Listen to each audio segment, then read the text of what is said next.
Hello সবাইকে, কি অবস্থা তোমাদের সবার? এই ভিডিওটা মেইনলি এসএসসি 25 অর্থাৎ যারা ম্যাট্রিক পরীক্ষা দিচ্ছ তাদের জন্য, ইন্টারের কিন্তু না, আগেই বলে দিচ্ছি। এসএসসি 25, ঠিক আছে? এসএসসি 25-এর অলরেডি তোমরা আজকে ফার্স্ট পেপার পরীক্ষা দিয়ে আসছো, এবং আমি কিন্তু ফার্স্ট পেপারে ক্রাউনিং ইংলিশ উইথ সম্পদ এবং এসিএস এফআরবিতে যে সাজেশনগুলো দিয়েছিলাম ম্যাক্সিমামই চলে আসছে। এবং এটাই হয় কারণ বোর্ড কোয়েশ্চেনগুলোই মূলত রিপিট আসে, এবং আমাদের টাইপগুলো ঠিকঠাকভাবে পড়লেই মোটামুটি কাভার হয়ে যায়। সো আজকে এমন একটা সেগমেন্ট নিয়ে কথা বলবো সাধারণত যে সেগমেন্ট একটু অবহেলিত বা মানুষজন সাজেশন কম দেয়, ঠিক আছে? সো আজকে আমরা কথা বলবো মেইনলি গ্রামারে, ঠিক কোন কোন রুলস গুলা পড়লে বা কিভাবে পড়লে তুমি গ্রামারে 60-এর মধ্যে 60 পাইতে পারো, এবং তোমার রিভিশন স্ট্র্যাটেজিটা কি হবে। এটা প্রথম কথা। এবং দ্বিতীয় কথা আমাদের যে রিটেন আইটেমগুলো আমি একটা সেপারেট ভিডিওতে বা ক্রাউনিং ইংলিশ উইথ সম্পদ গ্রুপে পেজে আমি রিটেন আইটেমগুলো দিয়ে দিব, বাট গ্রামারটা একটু এক্সপ্লেইন করার মতো এই জন্য আমরা চলে আসলাম এবং তোমাদেরকে এই ভিডিওটা দিচ্ছি। তো দেখো, ইংলিশ সেকেন্ড পেপারে যদি আমরা মার্কস ডিস্ট্রিবিউশন বলি, খুবই ইজি মার্কস ডিস্ট্রিবিউশন। আমাদের গ্রামার যে সেগমেন্টটা থাকে, গ্রামার সেগমেন্টের জন্য থাকে 60, আর যেটা আমাদের রাইটিং অংশ সেটার জন্য থাকে 40। তো এখন ফার্স্ট পেপার কিন্তু অনেকের এক্সাম আশানুরূপ হয় না, আবার আশানুরূপ হইলেও দেখা যায় মার্কস কম আসে, যেহেতু রাইটিং পার্টটা বেশি থাকে, ঠিক আছে? বা ফার্স্ট পেপার অত গুরুত্ব দিয়ে পড়া হয় না। সো তুমি এখানে টার্গেট করবা 60-এর মধ্যে 60 পাওয়ার। তো তুমি যদি এখানে 60-এর মধ্যে 60 টার্গেট করতে পারো, তুমি অ্যাটলিস্ট 58-59 পাবা, এবং ওভারঅল তোমার একটা 90+ মার্কস থাকবে। এবং দেখা যাবে তোমার ফার্স্ট পেপারে যদি ইভেন 70-ও পাও, যদি পাও, তাও তোমার এখানে 90 পাইলে কাভার হয়ে যাচ্ছে। তো চলো প্রথমে আমরা একটু দেখি যে আমাদের মার্কস ডিস্ট্রিবিউশনটা কি। প্রথমেই আমাদের দুইটা আইটেম থাকে, 5-5-10। তোমরা অনেক ভয় পাও। একটা ক্লুজ টেস্ট, একটা ক্লজ টেস্ট, একটা উইথ ক্লুজ, আর একটা কি উইথাউট ক্লুজ। অর্থাৎ তোমাকে একটাতে এরকম অপশনগুলো দেয়া থাকবে, চয়েস করে লিখতে হবে, আর একটা কিছুই দেয়া থাকবে না, ঠিক আছে? তোমাকে আইডিয়া করে লিখতে হবে। এক্ষেত্রে যেটাতে কিছুই দেয়া থাকবে না, একাধিক উত্তর কন্টেক্সচুয়ালি গ্রহণযোগ্য হতে পারে, এটাতে 5-5-10। তারপর ধরো আমাদের টেবিল ম্যাচিং, যে এইটাও কিন্তু আমাদের পিওর একটা গ্রামারের টপিক, যে তোমার সেন্টেন্স সম্পর্কে কত ভালো ধারণা আছে, বা তুমি গ্রামারটা কত ভালো বোঝো, এবং সেন্টেন্স স্ট্রাকচার গুলো কত সুন্দরভাবে রিলেট করতে পারো, সেটার উপরেও কিন্তু আমাদের 5 নাম্বার আছে। এটা দেখাবো কি কি রুলস গুলা পড়বো, ঠিক আছে? এরপরে যেটা আছে আমাদের রাইট ফর্ম অফ ভার্ব, আমরা একদম 8 থেকে পড়ে আসতেছি, এটাতেও আমাদের 5 নাম্বার। তো বুঝতেই পারতেছে। এবং রাইট ফর্ম অফ ভার্ব খুব বড় একটা topic, right form of verb কিংবা সাবজেক্ট ভার্ব এগ্রিমেন্ট, কিন্তু সেখান থেকে আমরা জাস্ট অল্প কিছু টপিক যদি পড়ি, এবং আমরা যদি সিকোয়েন্সিয়ালি ওই টপিক গুলাই পড়ি, তাহলেই মোটামুটি চলে আসবে, এটা দেখায় দিব। তারপর ন্যারেশন, ডিরেক্ট টু ইনডাইরেক্ট, আবার ইনডিরেক্ট টু ডিরেক্ট, ঠিক আছে? এখানেও কিন্তু আমাদের 5 নাম্বার আছে, এটাও দেখায় দিব কিভাবে কি করবা। তারপরে আমাদের চেঞ্জিং সেন্টেন্স, সেখানে আমাদের ভয়েস থাকতে পারে, ডিগ্রি থাকতে পারে, ঠিক আছে? তারপর তোমার কমপ্লেক্স, কম্পাউন্ড, সিম্পল, এগুলাও কিন্তু থাকতে পারে। কিংবা তোমাদের নর্মাল যে 5 ধরনের সেন্টেন্স আছে, অ্যাসার্টিভ টু ইন্টারোগেটিভ, কিংবা ইন্টারোগেটিভ টু অ্যাসার্টিভ, তারপর অ্যাসার্টিভ টু এক্সক্লামেটরি, এগুলাও থাকতে পারে। এবং এখানে কিন্তু সবচেয়ে বেশি মার্ক 10 মার্কস। এবং এইটা আমাদের কিভাবে পড়তে হবে শর্ট টাইমে, এটাই আজকে বলবো, কারণ এখানে 10টা নাম্বার এবং স্পেসিফিক কিছু নিয়ম থেকেই আসলেও আসে। খুব বেশি তুমি সারা বছর পড়লেও ওইটা ভালো, বাট এখন স্পেসিফিক নিয়মগুলাই আমরা দেখবো। তারপরে আছে আমাদের কমপ্লিটিং সেন্টেন্স, আর রাইট ফর্ম অফ ভার্বে তোমরা যা যা পড়তেছো ওইটারই একটু এক্সটেনশন কমপ্লিটিং সেন্টেন্স, ঠিক আছে? সো রুলস গুলা কিন্তু তুমি যেটা রাইট ফর্ম অফ ভার্বের জন্য পড়বা, সেটা কিন্তু কমপ্লিটিং সেন্টেন্সেও কাজে লাগবে, ঠিক আছে? আচ্ছা, এরপর আমাদের একটা টপিক আছে অ্যাডিং সাফিক্স অর প্রিফিক্স। এখানেও কিন্তু আমাদের 5 নাম্বার, অর্থাৎ আমাদের যে ওয়ার্ড ফরমেশন, কোনটা নাউন সাফিক্স, কোনটা অ্যাডজেক্টিভ সাফিক্স, কোনটা অ্যাডভার্ব সাফিক্স, এগুলা কিন্তু আমরা দেখবো। বা এই টপিকটা মোটামুটি দেখলে আমাদের 5-এ 5 পাওয়া খুবই সহজ। এরপর ট্যাগ কোয়েশ্চেন, মোটামুটি বোর্ডের কোয়েশ্চেন গুলা সলভ করলে এবং যে স্পেসিফিক রুলস গুলা পড়লেই কমন পড়ে যায়। এরপরে আসতেছে আমাদের সেন্টেন্স কানেক্টরস। এটা নিয়ে অনেকের অনেক সমস্যা, আসলে কানেক্টরস গুলা কিভাবে পড়লে আমরা ফুল মার্কস পেতে পারি।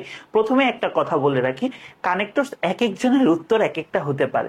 তোমার যদি কনটেক্সট ঠিক থাকে, একটা কানেক্টরস এর 5টা উত্তরও হতে পারে, ঠিক আছে? কারোটাই ভুল না, কারোটাই কি সঠিক এরকমও না, কিন্তু কনটেক্সট বুঝতে হবে যে তোমার কোন কনটেক্সটে ব্যবহার করতেছে, এটার ব্যবহার ক্ষেত্রটা কি, ঠিক আছে?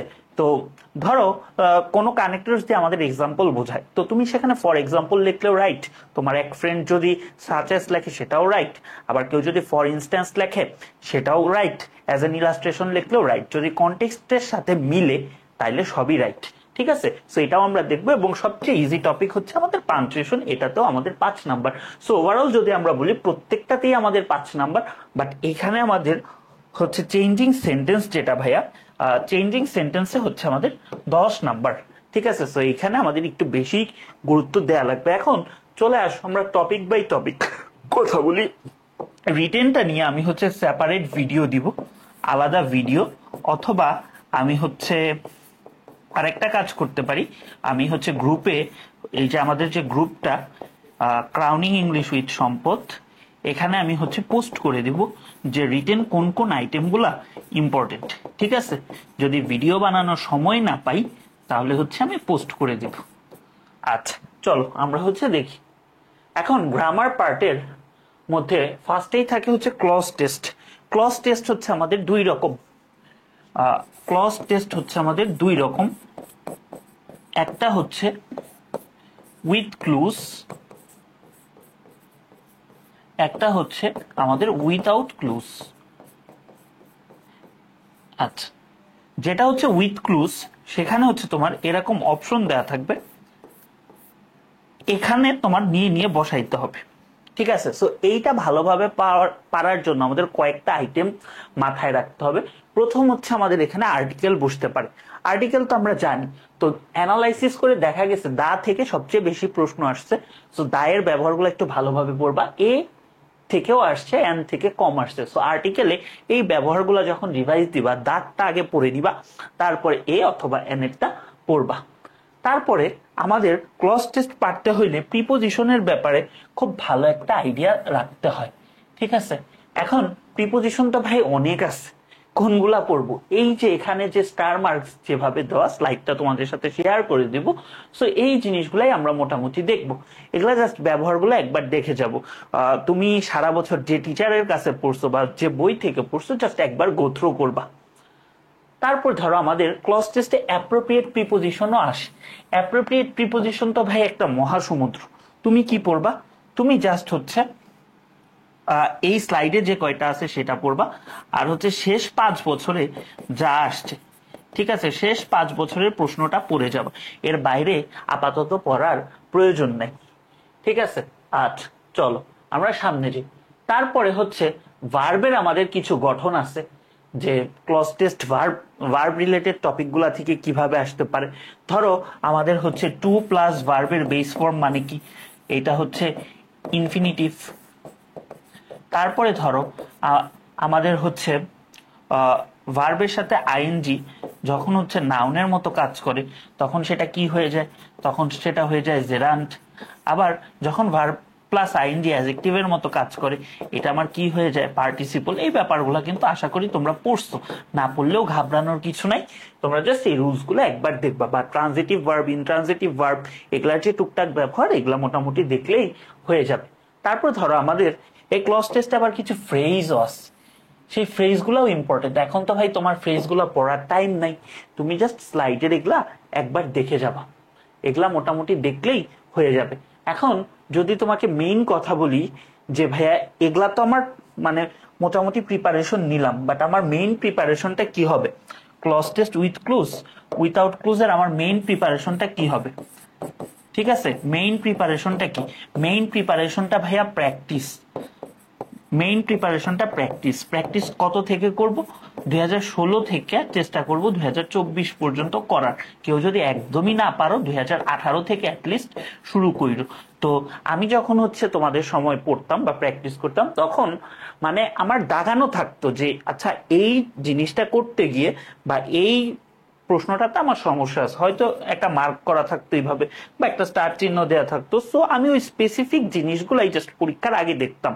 তাইলে মানে যে জিনিসটা ভুল হয় ওই জিনিসটা তুমি যদি আরেকবার রিভাইজ দাও তাহলে কিন্তু তোমার পরীক্ষায় মানে ভুল হওয়ার পসিবিলিটিটা কমে যায়। সো যাদের এইরকম রিভাইজ নোট আছে বা জিনিসগুলো গোছানো আছে তারা ওইটা দেখবে, আর যাদের নাই অ্যাটলিস্ট তারা হচ্ছে লাস্ট 5 বছর, বা আরো যদি না পারো স্পেসিফিক ভাবে বলে দিলে 3 বছরের প্রশ্ন দেখে যাবা, তারপরে হচ্ছে রুলস গুলা দেখতে পারো।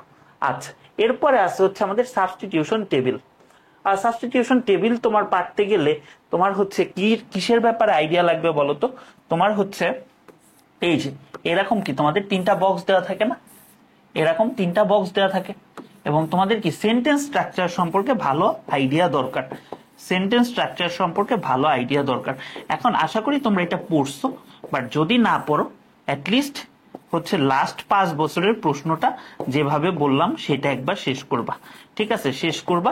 পাশাপাশি কোন রুলস গুলা তোমার জন্য সবচেয়ে বেশি ইম্পর্টেন্ট, এই যে ধরো সাবজেক্টের পরে যদি হ্যাভ ভার্ব হিসেবে থাকে তাহলে নাউন বসে, তারপর ধরো লিঙ্কিং ভার্বের পরে কমপ্লিমেন্ট বসতেছে, বি ভার্বের পরে কমপ্লিমেন্ট বসতেছে, কিংবা তোমার হচ্ছে কন্ডিশনালস যে সেন্টেন্স গুলা, আমাদের যে 4 ধরনের কন্ডিশনালস আছে, অনেকে জানো না, জিরো কন্ডিশনালকেও কিন্তু কন্ডিশনাল ধরা হয়। সো এই কন্ডিশনালস গুলো আমরা একবার দেখে ফেলবো।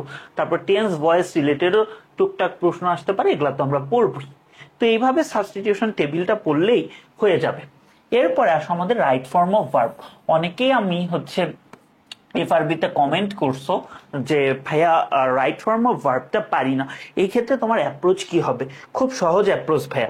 রাইট ফর্ম অফ ভার্বকে যদি আমরা হচ্ছে মোটা দাগে ভাগ করি, আমরা 2টা ভাগে ভাগ করতে পারি তোমাদের লেভেল পর্যন্ত। একটা হচ্ছে টেন্স এবং এর যে হচ্ছে রিলেটেড ইউজগুলো আছে সেগুলা, এবং বাকিগুলো অন্য। ধরো আমাদের যে হচ্ছে 12টা টেন্স আছে, তুমি 12টা টেন্স আগে খুব ভালোভাবে পড়বা। 12টা টেন্স তুমি কিভাবে পড়বা সেটা আমি তোমাকে বলে দিচ্ছি। ধরো আমাদের হচ্ছে প্রেজেন্ট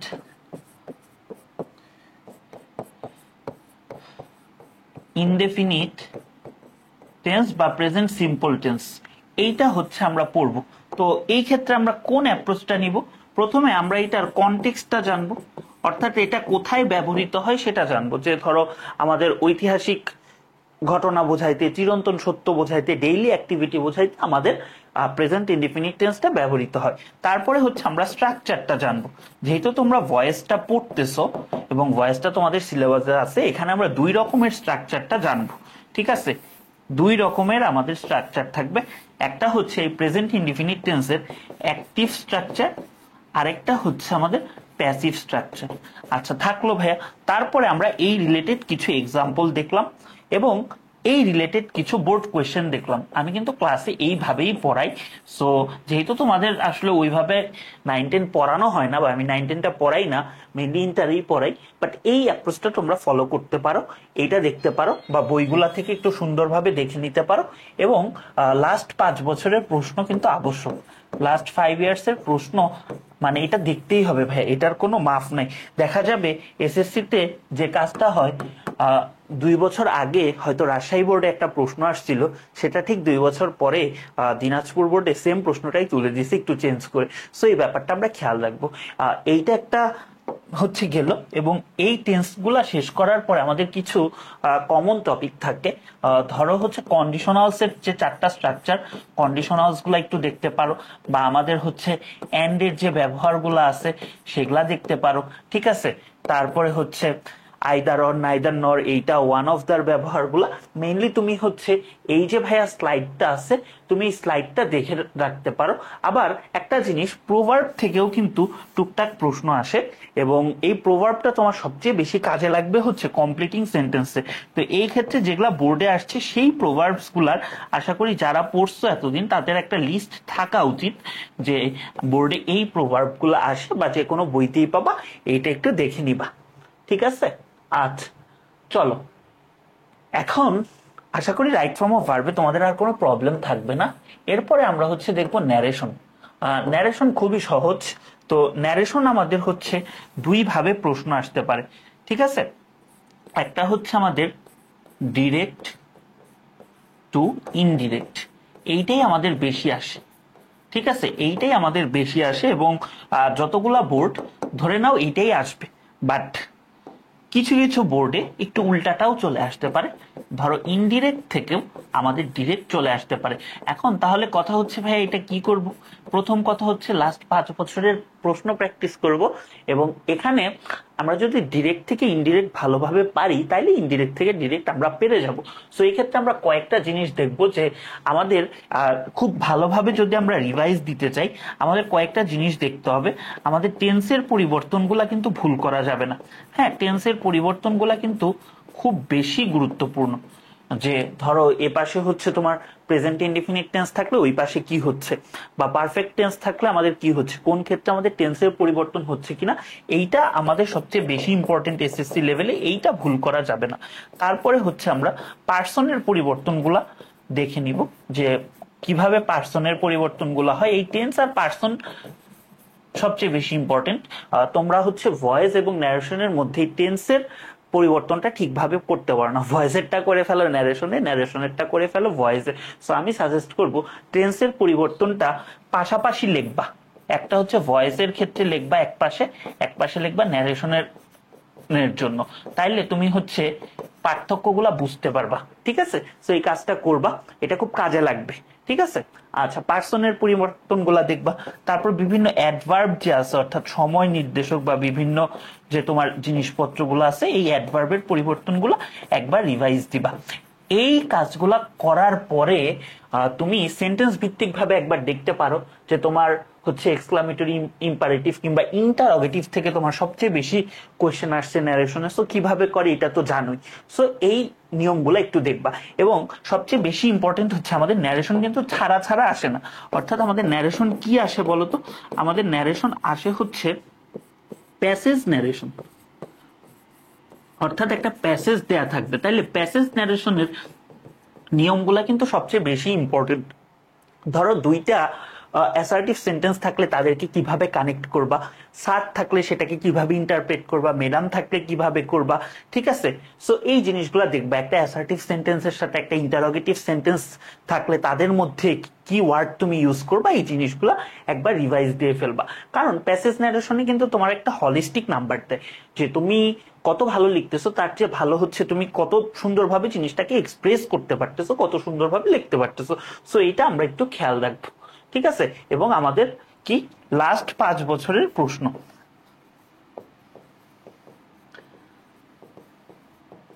লাস্ট 5 বছরের প্রশ্ন দেখছো প্রত্যেকটাতেই কিন্তু লিখতেছি লাস্ট 5 বছরের প্রশ্ন। তো এতটুকু দেখলেই মোটামুটি ন্যারেশন হয়ে যাবে। তারপরে আমাদের সবচেয়ে বেশি গুরুত্ব দিতে হবে যেটাতে চেঞ্জিং সেন্টেন্স। প্রত্যেকটা গ্রামার আইটেমে 5 নাম্বার, বাট এইটাতে হচ্ছে 10 নাম্বার। সো এখানে ভাই সবই ইম্পর্টেন্ট, আমি বলতেছি সবই ইম্পর্টেন্ট, বাট এই জিনিসগুলা, এই স্টার মার্কগুলা খেয়াল করবা যে অ্যাফার্মেটিভ থেকে নেগেটিভ, তারপরে হচ্ছে অ্যাসার্টিভ থেকে ইন্টারোগেটিভ, এরা হচ্ছে সবচেয়ে বেশি ইম্পর্টেন্ট।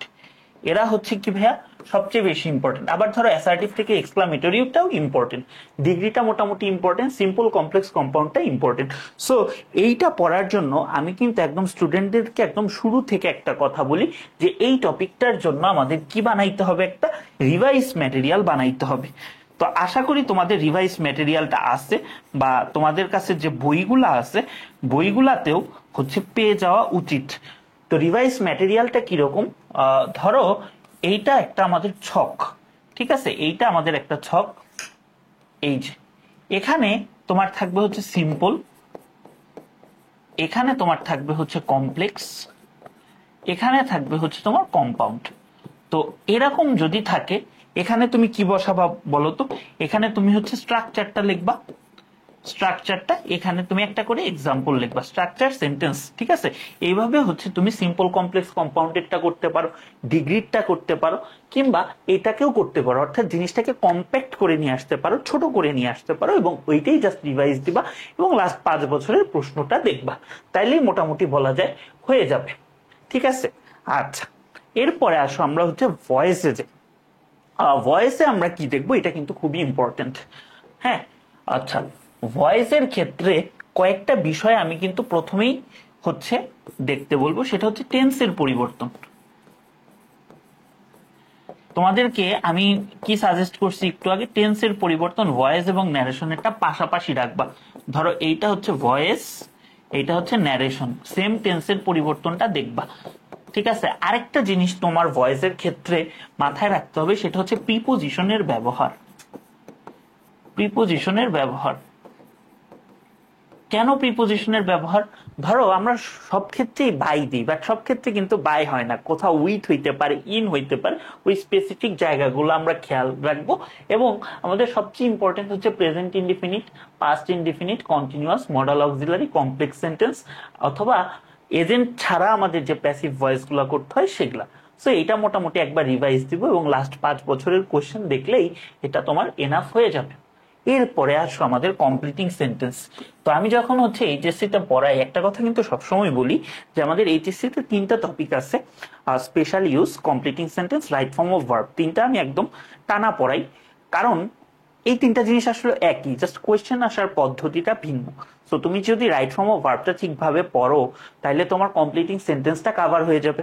আবার কমপ্লিটিং সেন্টেন্সটা যদি পড়ো সেটা তোমার রাইট ফর্ম অফ ভার্বকে কমপ্লিমেন্ট করবে। একই জিনিস, এক জায়গায় ভার্বের পরিবর্তনটা লিখতে হয়, আরেক জায়গায় পুরো সেন্টেন্সটা লিখতে হয়। তো এক্ষেত্রে আমাদের দেখতেই পাচ্ছ কোন রুলসগুলো ইম্পর্টেন্ট।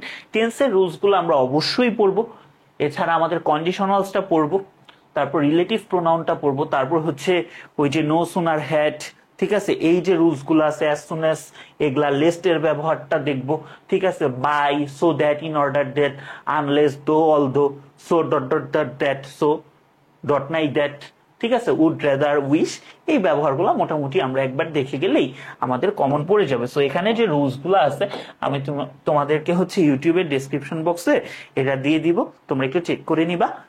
এটা মোটামুটি দেখলেই হয়ে যাবে, ঠিক আছে। এখানে অনেক কিছু আছে, জাস্ট একবার দেখে নিবা। এবং এই ক্ষেত্রে তুমি হচ্ছে কিভাবে ফলো করবা ভাইয়া, আর যেখানে বেশি স্টার্ট দেয় সেটা আগে পড়বা, যেখানে কম স্টার্ট দেয় সেটা পরে পড়বা, ঠিক আছে। ক্রনোলজিটা তোমার কিভাবে থাকবে, যেখানে বেশি স্টার্ট দেয় সেটা আগে, এবং যেটা হচ্ছে পরে মানে কম স্টার্ট দেয় এটা পরে পড়বা। এরপর হচ্ছে সাফিক্স প্রিফিক্সের ব্যবহার। দেখো তোমাদের কিন্তু এই জিনিসটা জানার কথা যে ধরো কোন একটা ওয়ার্ড নাউন কিনা সেটা আমি কিভাবে চিনি, নাউন সাফিক্স দেখে চিনি। এই যে লিস্টটা, ধরো এখানে আমি তো পুরাটা লিখতেছি না, ধরো হুড, ডুম, মেন্ট, নেস, তারপর হচ্ছে মাই, এইজ, ঠিক আছে, এইরকম যে সাফিক্স গুলা থাকে তাহলে সেটা কি, সেটা নাউন।